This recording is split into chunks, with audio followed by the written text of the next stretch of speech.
नमस्कार दोस्तों, संध्या कंप्यूटर के यूट्यूब चैनल पर मैं गोविंद कुमार एक बार आपका फिर से हार्दिक स्वागत करता हूँ। दोस्तों, आज हम आपके लिए लेके आए हैं कंप्यूटर के अति महत्वपूर्ण क्वेश्चन। आपको अच्छे से याद होगा, पटवार एग्ज़ाम तिथि जारी हो चुकी है। 10 जनवरी से इनके एग्ज़ाम होंगे और अब आपके लिए मतलब कि आज की टाइम को देखें तो काफ़ी कम समय रहा है और यहाँ पे मतलब कि आपको अभी सभी सब्जेक्ट के साथ साथ में कंप्यूटर को पढ़ना बहुत ही ज़रूरी होगा। देखिए दोस्तों, तो बिना टाइम को हम आगे बढ़ते हैं। अगर आप हमारे चैनल पे नए हैं तो चैनल को सब्सक्राइब करके बेल आइकन को क्लिक कीजिएगा ताकि आने वाली हर नई वीडियो आपके साथ पहले पहुंच सके। देखिए दोस्तों, यहाँ पे पहले क्वेश्चन की ओर बढ़ते हैं। बहुत ही यहाँ पे मतलब कि आज का वीडियो बहुत ही इंपॉर्टेंट होने वाला है। फर्स्ट यहाँ पे मतलब कि आप अगर क्वेश्चन को देखेंगे, यहाँ पे लिखा हुआ है कंप्यूटर में बूटिंग से क्या तात्पर्य है। बहुत ही इंपॉर्टेंट क्वेश्चन है दोस्तों। यहाँ पे क्वेश्चन नंबर 1 के अंदर लिखा हुआ है कंप्यूटर में बूटिंग से क्या तात्पर्य है। क्वेश्चन बहुत ही इंपॉर्टेंट है। नंबर 1 ऑप्शन पे लिखा हुआ कंप्यूटर को स्टार्ट करना, नंबर बी ऑप्शन पे लिखा हुआ गणना करना, नंबर सी ऑप्शन पे लिखा हुआ विश्लेषण करना और नंबर डी ऑप्शन पे लिखा हुआ उपरोक्त में से कोई नहीं। जल्दी से दोस्तों इसका राइट आंसर कमेंट करके बताएं, इसका राइट आंसर कौन सा होगा। यहाँ पे दोस्तों आपको याद रखना है, इसका राइट आंसर जो भी होगा वो यहाँ पे नंबर ए वाला होगा, यानी कंप्यूटर को स्टार्ट करना कंप्यूटर के अंदर बूटिंग कहलाता है। दोस्तों आपको याद रखना है कि जो कंप्यूटर जब स्टार्ट किया जाता है या रीस्टार्ट किया जाता है उस प्रक्रिया को मतलब बूटिंग कहलाता है। आपको याद रखना है कि जो कंप्यूटर के अंदर जो बूटिंग प्रोसेस होती है 2 प्रकार की होती है, कोल्ड बूट और एक होता है वार्म बूट। अगर ऐसा कंप्यूटर जो पहले से पावरलेस है, उस पहले से पावरलेस कंप्यूटर को स्टार्ट करना कोल्ड बूट कहलाता है, जबकि वह कंप्यूटर जो ऑलरेडी स्टार्ट है, क्रैश या और भी हैंग होने की अवस्था में उसको रीस्टार्ट किया जाता है, तो वो वाली रीस्टार्ट होने वाली प्रोसेस को आप क्या बोलेंगे दोस्तों? वार्म बूट बोलेंगे। तो यहाँ पे इसका जो राइट आंसर होगा वो कौन सा होगा? कंप्यूटर को स्टार्ट करना क्या कहलाता है दोस्तों? बूटिंग कहलाएगा। चलिए दोस्तों नेक्स्ट क्वेश्चन की ओर बढ़ते हैं। क्वेश्चन नंबर 2, प्रसिद्ध इन ए कंप्यूटर।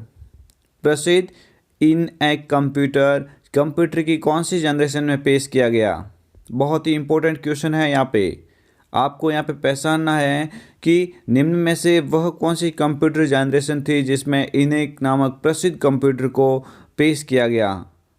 ए पे लिखा हुआ प्रथम जनरेशन, बी पे लिखा हुआ द्वितीय जनरेशन, सी पे लिखा हुआ तीसरी जनरेशन और डी पे लिखा हुआ चौथी जनरेशन। जल्दी से कमेंट कीजिए, इनेक नामक प्रसिद्ध कंप्यूटर कौन सी पीढ़ी में पेश किया गया। यहाँ पे दोस्तों आपको ध्यान रखना है, जो इनेक कंप्यूटर है, इनेक कंप्यूटर को कंप्यूटर की पहली जनरेशन के अंदर पेश किया गया। दोस्तों अच्छे से याद रखना है, इनेक का पूरा नाम क्या होगा?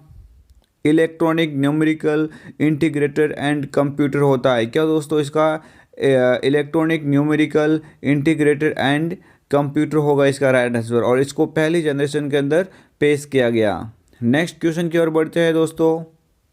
यहाँ पे तीसरा क्वेश्चन है आपके सामने, बहुत ही इंपॉर्टेंट क्वेश्चन है। क्वेश्चन नंबर 3 के अंदर आपको पूछा जा रहा है कंप्यूटर की दूसरी पीढ़ी में मुख्य घटक के रूप में किसका इस्तेमाल किया गया। देखिए दोस्तों, ये जो कंप्यूटर का जो एमसीक्यू है ये आपके पटवार के आने वाले एग्जाम में काफ़ी अच्छी मदद करेगा, इसलिए आपको वीडियो को एंड तक देखना है। अगर आप हमारे चैनल पर नए तो चैनल को सब्सक्राइब करके बेल आइकन को क्लिक कीजिएगा ताकि कोई भी नई नोटिफिकेशन आपके सामने सबसे पहले पहुँच सके। कंप्यूटर की दूसरी पीढ़ी में मुख्य घटक के रूप में किसका इस्तेमाल किया गया? बहुत ही इंपॉर्टेंट क्वेश्चन है। नंबर 1 पे लिखा हुआ वैक्यूम ट्यूब, नंबर 2 पे लिखा हुआ आईसी, नंबर 3 पे लिखा हुआ ट्रांजिस्टर और नंबर 4 पे लिखा हुआ पंच कार्ड। जल्दी से इसका कमेंट करके आंसर बताइए, इसका राइट आंसर कौन सा होगा। देखिए दोस्तों, इसका जो राइट आंसर होगा कि कंप्यूटर की जो मतलब दूसरी पीढ़ी में मुख्य घटक के रूप में जो यूज़ हुआ था दोस्तों वो क्या था? ट्रांजिस्टर था। कौन सा था दोस्तों? ट्रांजिस्टर था। आपको ध्यान रखना है कि पहली पीढ़ी में यूज होने वाला मुख्य कंपोनेंट वैक्यूम ट्यूब था, दूसरी पीढ़ी में यूज होने वाला ट्रांजिस्टर था, तीसरी पीढ़ी में यूज होने वाला आईसी था, चौथी पीढ़ी में यूज होने वाला वीएलएसआई था और पांचवी पीढ़ी में पेश होने वाला यूएलएसआई यानी अल्ट्रा लार्ज स्केल इंटीग्रेशन था। तो दोस्तों यहाँ पे पूछा गया था कि दूसरी पीढ़ी में कौन सा घटक पेश किया गया, तो आपको याद रखना दूसरी पीढ़ी में पेश होने वाला घटक कौन सा है, ट्रांजिस्टर है। तो ठीक है दोस्तों, नेक्स्ट क्वेश्चन की ओर बढ़ते हैं। माइक्रो प्रोसेसर की शुरुआत कंप्यूटर की कौन सी पीढ़ी में की गई? बहुत ही इंपॉर्टेंट क्वेश्चन है। आज भी माइक्रो प्रोसेसर के ऊपर, अवधारणा के ऊपर आज काम हो रहा है कंप्यूटर के अंदर। आपको याद रखना है कंप्यूटर की जनरेशन को 5 अलग अलग पीढ़ियों में डिवाइड किया गया, उन सभी में अलग अलग कंपोनेंट का इस्तेमाल किया गया था। तो यहाँ पे पूछा गया कि माइक्रो प्रोसेसर की शुरुआत कंप्यूटर की कौन सी पीढ़ी में की गई? नंबर 1 पे दूसरी पीढ़ी, नंबर 2 पे पहली पीढ़ी, नंबर 3 पे तीसरी पीढ़ी और नंबर 4 पे चौथी पीढ़ी। जल्दी से इसका आंसर बताइए दोस्तों कमेंट करके। इसका राइट आंसर कौन सा होगा? यहाँ पे ध्यान रखना दोस्तों, इसका जो राइट आंसर होगा वो होगा चौथी पीढ़ी, यानी माइक्रो प्रोसेसर नामक मतलब इसकी कंपोनेंट था, उसको मतलब चौथी पीढ़ी में पेश किया गया। आपको याद रखना है प्रोसेसर की अवधारणा आज भी 5वीं पीढ़ी में भी चल रही है। नेक्स्ट क्वेश्चन आपको याद रखना है, प्रसिद्ध कंप्यूटर भाषा जावा का इस्तेमाल कौन सी कंप्यूटर पीढ़ी में किया गया? बहुत ही इंपॉर्टेंट क्वेश्चन है। जो 5 अलग अलग पीढ़ियाँ है उसमें जो पहली पीढ़ी है उसमें मशीनरी भाषा का यूज़ किया गया है। तो इसके अलावा इन्होंने यहाँ पे पूछा है कि जावा जो लैंग्वेज है कंप्यूटर की प्रसिद्ध लैंग्वेज जावा का इस्तेमाल कौन सी कंप्यूटर पीढ़ी में किया गया? नंबर 1 पे पहली पीढ़ी, नंबर 2 पे दूसरी पीढ़ी, नंबर 3 पे तीसरी पीढ़ी और नंबर 4 पे 5वीं पीढ़ी। जल्दी से कमेंट कीजिए दोस्तों, जावा नामक जो प्रसिद्ध जो कंप्यूटर लैंग्वेज है वो कंप्यूटर की कौन सी पीढ़ी में पेश की गई? क्वेश्चन एज इट इज आपको ये पटवार में देखने को मिल सकता है। इसका जो दोस्तों राइट आंसर होगा वो होगा नंबर डी, 5वीं पीढ़ी में जावा नामक मतलब इसकी प्रोग्रामिंग भाषा का उपयोग किया गया। जावा के अलावा VB.NET ये भी 5वीं पीढ़ी की लैंग्वेज है। अगर चौथी पीढ़ी की बात की जाए तो चौथी पीढ़ी में C++ आदि मतलब इसकी, इसके अलावा मतलब इसकी लैंग्वेज यूज में आई थी डेटाबेस वगैरह। इसके अलावा तीसरी पीढ़ी में फोर्ट्रॉन 4, पास्कल, बेसिक ये इत्यादि मतलब इसकी लैंग्वेज पेश की गई। जो पहली पीढ़ी की लैंग्वेज है मशीनरी है, दूसरी पीढ़ी की कोबोल और फोर्ट्रॉन है। दोस्तों ध्यान रखना है, तो यहाँ पे पूछा गया कि जावा, तो जावा कौन सी पीढ़ी की है? 5वीं पीढ़ी की है। नेक्स्ट यहाँ पे मतलब इसके क्वेश्चन की ओर बढ़ते हैं। कंप्यूटर का IQ लेवल होता है, बहुत ही इंपॉर्टेंट क्वेश्चन है, ये सभी को आना चाहिए, 0, 1, 100 या 1000। इसका राइट आंसर जल्दी से कमेंट करके बताइए दोस्तों। इसका जो दोस्तों राइट आंसर होगा वो कौन सा होगा? ध्यान रखना दोस्तों, इसका राइट आंसर होगा वो होगा नंबर ए, यानी 0। कंप्यूटर के अंदर सोचने की क्षमता बिल्कुल नहीं होती है। कंप्यूटर का मतलब इसकी दिमाग एकदम 0 होता है। कंप्यूटर का IQ लेवल यानी खुद के अंदर सोचने की क्षमता बिल्कुल नहीं होती, इसलिए इसका राइट आंसर नंबर ए यानी 0 होगा। नेक्स्ट क्वेश्चन की ओर बढ़ते हैं। निम्न में से कौन सा एक प्रोसेसिंग डिवाइस का उदाहरण नहीं है? बहुत ही इंपॉर्टेंट क्वेश्चन है। कंप्यूटर के अंदर डिवाइस 3 प्रकार के होते हैं, इनपुट डिवाइस, आउटपुट डिवाइस और प्रोसेसिंग डिवाइस। इसमें वे डिवाइस जो इंस्ट्रक्शन देने के लिए उपयोग में लिए जाते हैं इनपुट कहलाते हैं। वह डिवाइस जो कोई निर्देश दिया हुआ प्रोसेस बाहर निकालते हैं उनको आउटपुट डिवाइस कहा जाता है।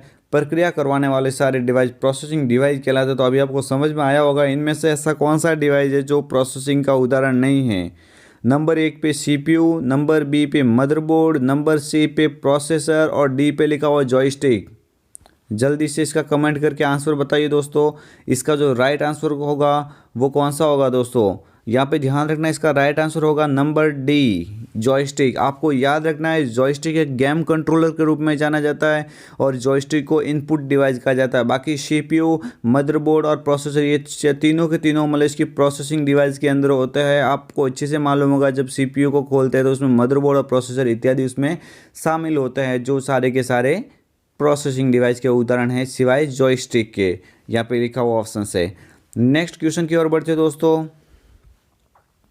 नेक्स्ट यहाँ पे क्वेश्चन लिखा हुआ है, निम्न में से कौन सबसे बड़ी स्टोरेज युक्ति है? बहुत ही इंपॉर्टेंट क्वेश्चन है। देखिए दोस्तों, आपके पटवार के अंदर डिवाइस, मेमोरी मैनेजमेंट और भी कंप्यूटर जनरेशन आपका एक विशेष टॉपिक है। तो ये आप क्वेश्चन मैंने आपके लिए काफ़ी इम्पोर्टेंट तरीके से बनाए हैं और ये क्वेश्चन आपको पटवार के एग्ज़ाम में अच्छी हेल्प करने को मिल सकता है। देखिए दोस्तों, क्वेश्चन में क्या पूछा गया है, निम्नलिखित में से कौन सबसे बड़ी स्टोरेज युक्ति है? पेन ड्राइव, ब्लू रे डिस्क, हार्ड डिस्क या रैम? जल्दी से दोस्तों इसका राइट आंसर कमेंट करके बताइए दोस्तों। यहाँ पे आपको याद रखना है इसका जो राइट आंसर होगा वो कौन सा होगा। इसका जो राइट आंसर यहाँ पे आपको ज़्यादा मतलब इसकी ध्यान से देखना है, इसका राइट आंसर होगा वो होगा हार्ड डिस्क। आपको याद रखना है कि हार्ड डिस्क कंप्यूटर की वह सेकेंडरी स्टोरेज डिवाइस है जिसकी भंडारण क्षमता सबसे अधिक होती है। पेन ड्राइव एक फ्लैश मेमोरी होती है। ब्लूरे डिस्क ऑप्टिकल डिस्क का वह उदाहरण है जिसकी सबसे बड़ी स्टोरेज कैपेसिटी होती है। लेकिन ऑल ऑफ अब देखें यहाँ पे सभी में देखें तो इनमें सबसे ज़्यादा जो स्टोर करने की कैपेसिटी होती है वो होती है हार्ड डिस्क, जिसकी मतलब 1 TB से लगा के और भी 1 ZB तक इसकी स्टोरेज कैपेसिटी हो सकती है। बाकी रैम एक प्राइमरी मेमोरी है, ये एक अस्थिर मेमोरी होती है। ये एक मतलब इसकी बड़ी स्टोरेज मात्रा में मतलब इसकी उपयोग में नहीं ली जाती है। तो याद रखना इसका राइट आंसर होगा हार्ड डिस्क होगा।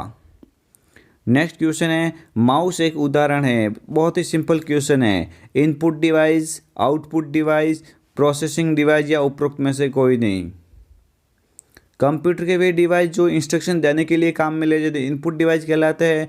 कंप्यूटर के वे डिवाइस जो यूजर के द्वारा दिए गए डेटा को बाहर निकालने का कार्य करते हैं आउटपुट डिवाइस कहलाएंगे। और कंप्यूटर के वे डिवाइस जो यूजर के द्वारा दिए गए निर्देशों की प्रक्रिया करवाते हैं उनको प्रोसेसिंग डिवाइस कहा जाएगा। यहाँ पे पूछा गया कि माउस एक उदाहरण है, तो आपको अभी समझ में आया होगा जो माउस होता है वो कौन सा डिवाइस माना जाएगा।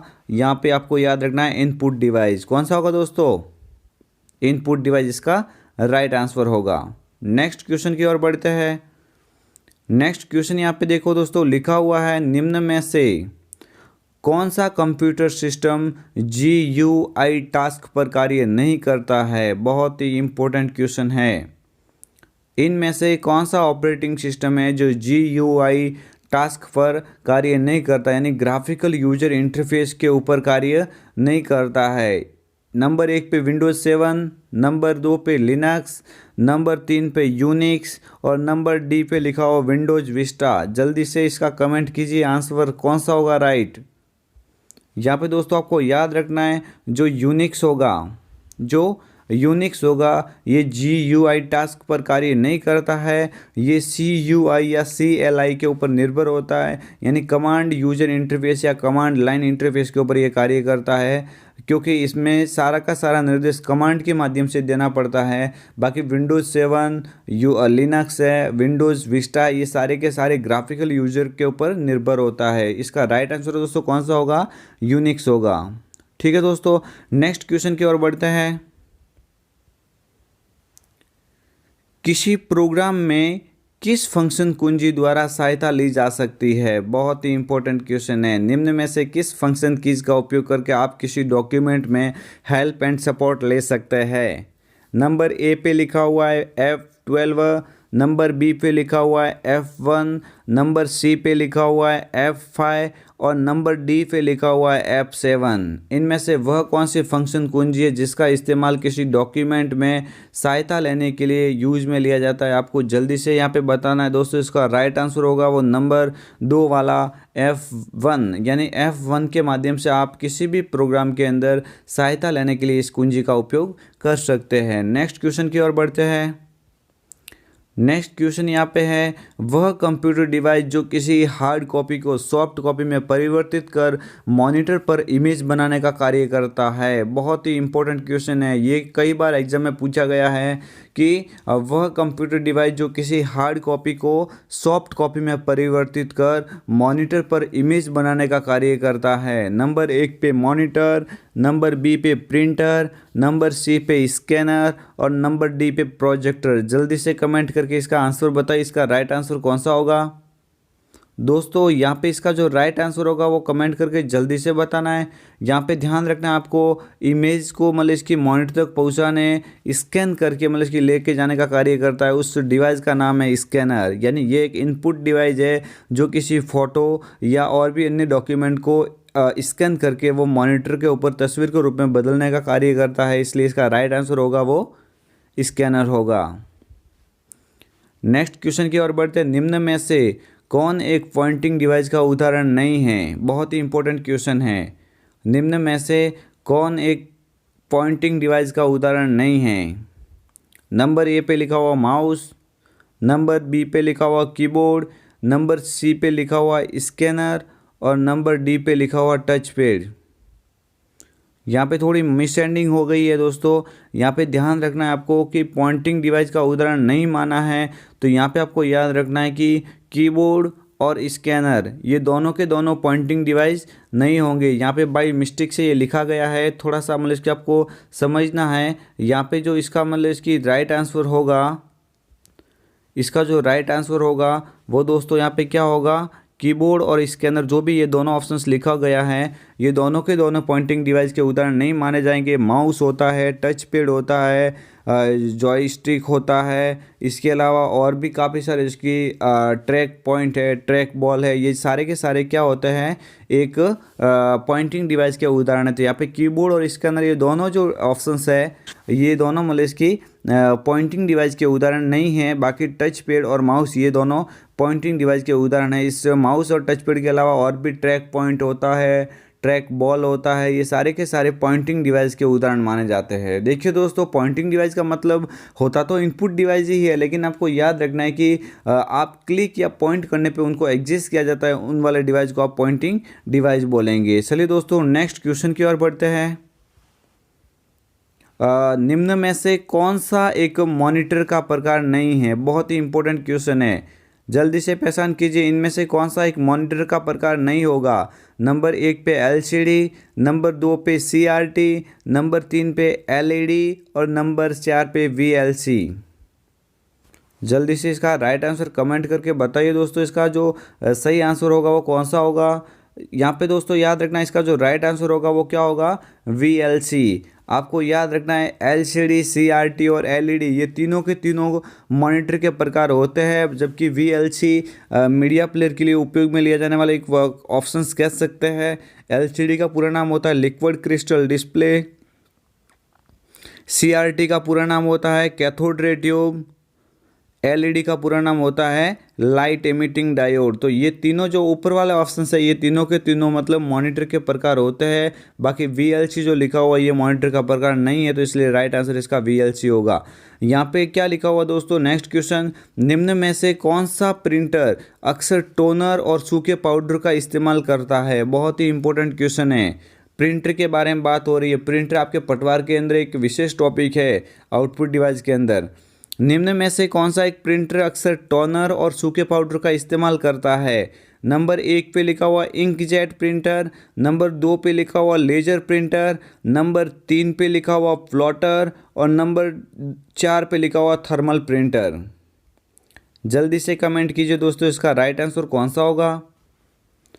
देखिए दोस्तों, इसका जो राइट आंसर होगा वो होगा दोस्तों लेजर प्रिंटर। कौन सा होगा दोस्तों, लेजर प्रिंटर। आपको याद रखना है कि लेजर जो प्रिंटर होता है उसमें मतलब इसकी टोनर और काले रंग के सूखे पाउडर का इस्तेमाल होता है, जबकि इंक जेट में छोटी छोटी बूंदों का छिड़काव करके इंक का इस्तेमाल करके पेज को बाहर निकाला जाता है। यानी इंक जेट का कभी क्वेश्चन बने तो आपको याद रखना है इसमें इंक का इस्तेमाल, स्याही का इस्तेमाल होता है। जबकि प्लॉटर सबसे उच्च गुणवत्ता वाली वेक्टर का ग्राफिक्स का उत्पादन करता है, सबसे हाई क्वालिटी की जो वेक्टर उत्पादन करता है प्रिंटर में वो प्लॉटर होता है। और थर्मल प्रिंटर की बात की जाए, थर्मल गर्म धातुओं का उपयोग करने वाला एक प्रिंटर होता है, जिसका उपयोग आप मतलब ATM मशीन और पेट्रोल पंप से निकलने वाली स्लिप का जो उदाहरण देखोगे तो वहाँ पे थर्मल प्रिंटर आप सही करोगे, ठीक है। तो इसका जो राइट आंसर होगा वो दोस्तों होगा लेजर प्रिंटर। नेक्स्ट यहाँ पे क्वेश्चन की ओर बढ़ते हैं। निम्न में से किस शॉर्टकट कुंजी के द्वारा मिटाए गए वर्ड को पुनः लाया जा सकता है? बहुत ही इंपॉर्टेंट क्वेश्चन है। ऐसी कौन सी कुंजी है जो यूजर के द्वारा जो अंतिम क्रिया होती है, कोई मिटाने की क्रिया होती है, उसको पुनः उसके माध्यम से लाया जा सकता है? नंबर A पे लिखा हुआ कंट्रोल A, नंबर B पे लिखा हुआ कंट्रोल Z, नंबर C पे लिखा हुआ कंट्रोल V और नंबर D पे लिखा हुआ कंट्रोल H। जल्दी से बताइए इसका दोस्तों राइट आंसर कौन सा होगा। यहाँ पे दोस्तों आपको याद रखना है इसका जो राइट आंसर होगा वो वाला होगा दोस्तों कंट्रोल Z, यानी अंडू की बात हो रही है। यहाँ पे दोस्तों किसकी बात हो रही है, अंडू। यानी अंडू जो होता है उस अंडू की जो शॉर्टकट की जो होती है वो दोस्तों कौन सी होती है, कंट्रोल Z होती है। यानी अंडू होता है ये अंतिम प्रक्रिया को पुनः निष्क्रिय करके उसको पुनः लाने का कार्य करता है, इसलिए आपको याद रखना पड़ेगा। नेक्स्ट क्वेश्चन की ओर बढ़ते हैं दोस्तों। निम्न में से कौन सा एक ऑप्टिकल डिस्क का उदाहरण नहीं है? जल्दी से बताइए दोस्तों, उसका राइट आंसर कौन सा होगा?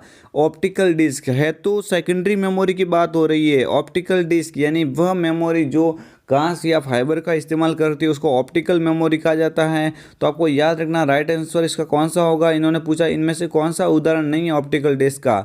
नंबर 1 पे लिखा हुआ सीडी, नंबर 2 पे लिखा हुआ डीवीडी, नंबर 3 पे लिखा हुआ ब्लू डिस्क और नंबर 4 पे लिखा हुआ हार्ड डिस्क।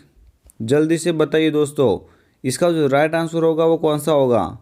यहाँ पे दोस्तों इसका राइट आंसर जो होगा वो होगा हार्ड डिस्क होगा। क्या होगा? हार्ड डिस्क होगा। ये जो तीनों वाले ऑप्शंस लिखे हुए हैं सीडी, डीवीडी और ब्लू रे डिस्क, ये जो होता है ये सारे के सारे मतलब इसकी ऑप्टिकल डिस्क होती है। किसकी डिस्क होती है? ये ऑप्टिकल डिस्क होती है। जबकि हार्ड डिस्क होती है वो मैग्नेटिक डिस्क का उदाहरण माना जाएगा। इसलिए आपको याद रखना इसका जो राइट आंसर होगा वो हार्ड डिस्क होगा, क्योंकि मतलब इसकी हार्ड डिस्क को छोड़ के तीनों ऊपर वाले ये ऑप्टिकल डिस्क के उदाहरण होते हैं, जबकि हार्ड डिस्क होती है वो मैग्नेटिक डिस्क का उदाहरण मानी जाती है। इसका जो राइट आंसर होगा वो हार्ड डिस्क होगा। नेक्स्ट क्वेश्चन की ओर बढ़ते हैं। प्रिंटर की क्वालिटी किस में मापी जाती है? बहुत ही इंपॉर्टेंट क्वेश्चन है। प्रिंटर की जो क्वालिटी होती है वो किस में मापी जाती है? पिक्सल में, डीपीआई में, पीपीएम में या हर्ट्ज में? जल्दी बताइए दोस्तों, इसका राइट आंसर कौन सा होगा? कमेंट कीजिए दोस्तों, इसका राइट आंसर कौन सा होगा। ध्यान रखना दोस्तों, जो मॉनिटर का रेजोल्यूशन होता है वो किस में मापा जाता है? सॉरी, यहाँ पे मतलब इसकी किसके बारे में बात हो रही है? यहाँ पे बात हो रही है प्रिंटर की क्वालिटी के बारे में। तो प्रिंटर की जो क्वालिटी होगी वो क्वालिटी मतलब इसकी किस में मापी जाती है? प्रिंटर की क्वालिटी की बात की जाए तो प्रिंटर की जो क्वालिटी मापी जाती है वो दोस्तों मापी जाती है डीपीआई में। किस में मापी जाएगी दोस्तों? डीपीआई में मापी जाएगी। और जहाँ पे मतलब इसकी डीपीआई का पूरा नाम की बात की जाए, डीपीआई का पूरा नाम क्या होता है दोस्तों? डॉट पर इंच होता है दोस्तों। क्या होगा इसका राइट आंसर? डॉट पर इंच, यानी डीपीआई में मापी जाती है किसकी क्वालिटी? प्रिंटर की। जबकि पिक्सल क्या है? पिक्सल मॉनिटर के रेजोल्यूशन को मापने वाली इकाई है। और पीपीएम का पूरा नाम होता है पेज पर मिनट, जो प्रिंटर की स्पीड को मापने का कार्य करता है। प्रिंटर की स्पीड पीपीएम में मापी जाती है, जबकि प्रिंटर की क्वालिटी मापी जाती है डीपीआई में। यहाँ पे बात हो रही है प्रिंटर की क्वालिटी की, तो इसका राइट आंसर क्या होगा? नंबर बी यानी डीपीआई होगा। नेक्स्ट क्वेश्चन की ओर बढ़ते हैं। यहाँ पे नेक्स्ट क्वेश्चन के अंदर बात हो रही है वह इनपुट युक्ति जो पेपर मीडिया पर बने पेंसिल के निशान को पढ़ने का कार्य करता है। बहुत ही इंपॉर्टेंट क्वेश्चन है, कई बार एग्जाम में आ चुका है ऐसा क्वेश्चन। यहाँ पे वह कौन सी इनपुट युक्ति है जो पेपर मीडिया पर बने पेंसिल के निशान को पढ़ने का कार्य करता है? दोस्तों इसका जो राइट आंसर होगा वो यहाँ पे नंबर 3 यानी OMR होगा। क्या होगा दोस्तों इसका राइट आंसर? OMR होगा। OMR का पूरा नाम क्या होता है? ऑप्टिकल मार्क रीडर होता है। तो यहाँ पे ये पेंसिल के निशान को पढ़ने का कार्य OMR करता है। देखिए अंतिम क्वेश्चन की ओर बढ़ते हैं।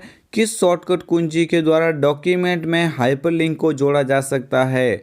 यहाँ पे बात हो रही है किस शॉर्टकट कीज के द्वारा डॉक्यूमेंट में हाइपरलिंक को जोड़ा जा सकता है। तो यहाँ पे आपको राइट आंसर इसका बताओ जल्दी, कौन सा होगा इसका? यहाँ पे देखिए दोस्तों, जो नंबर 2 पे लिखा हुआ कंट्रोल के, इसका राइट आंसर होगा। कंट्रोल के हाइपरलिंक को जोड़ने की शॉर्टकट कीज है। आपको याद रखना है इस माध्यम से आप किसी वेब पेज, किसी अदर डॉक्यूमेंट या कोई भी वर्ड के साथ में ये डॉक्यूमेंट की फाइल को लिंक करवाने के लिए आप हाइपरलिंक का इस्तेमाल कर सकते हो। और उसी हाइपरलिंक की शॉर्टकट कीज है कंट्रोल के। यानी आपको याद रखना है कंट्रोल के हाइपरलिंक की शॉर्टकट कीज होती है। जबकि डॉक्यूमेंट में कोई भी अगर आप मतलब इसकी रिप्लेस करना चाहते हो, कोई भी अगर आप रिप्लेस करना चाहते हो तो रिप्लेस करने की शॉर्टकट कीज क्या होगी? कंट्रोल H होगी। और यहाँ पे मतलब इसकी कंट्रोल H, यहाँ पे मतलब इसकी कौन सी होगी? रिप्लेस होगी। और जबकि अलाइन टेक्स्ट राइट में लाना चाहते हो तो यहाँ पे कंट्रोल R होगी। इसलिए इसका मतलब अभी क्या पूछा जा रहा है यहाँ पे? शॉर्टकट कीज के बारे में बात हो रही है हाइपरलिंक की, तो इसकी हाइपरलिंक की शॉर्टकट क्या होगी? कंट्रोल के होगी। तो दोस्तों ये आपके लिए मतलब इसकी लाए थे हम बहुत ही अति महत्वपूर्ण कंप्यूटर क्वेश्चन। पटवार की मतलब इसकी भर्ती अब जो एग्ज़ाम है वो मतलब इसकी 10 तारीख से स्टार्ट होने वाला, 10 जनवरी से। तो यहाँ पे मतलब इसकी आप इसी तरह से मतलब इसकी हमारे वीडियो को देखते रहने के लिए हमारे चैनल को सब्सक्राइब करें, ताकि हम आपके लिए मतलब यहाँ पे और भी अति महत्वपूर्ण कंप्यूटर की जो MCQ आपके लिए लेके आए, और आप मतलब इसकी यहाँ पे पटवार के लिए एक अच्छे रूप में आप मतलब इसकी आपकी जो छवि है वो मतलब इसकी साबित हो। हम उम्मीद करते हैं हम आपको मतलब जो वीडियो दे रहे हैं इसके माध्यम से आपको ज़रूर हेल्प मिलेगी। दोस्तों, अगर आप हमारे चैनल पर नए तो चैनल को सब्सक्राइब कीजिएगा। तब तक के लिए जय हिंद, जय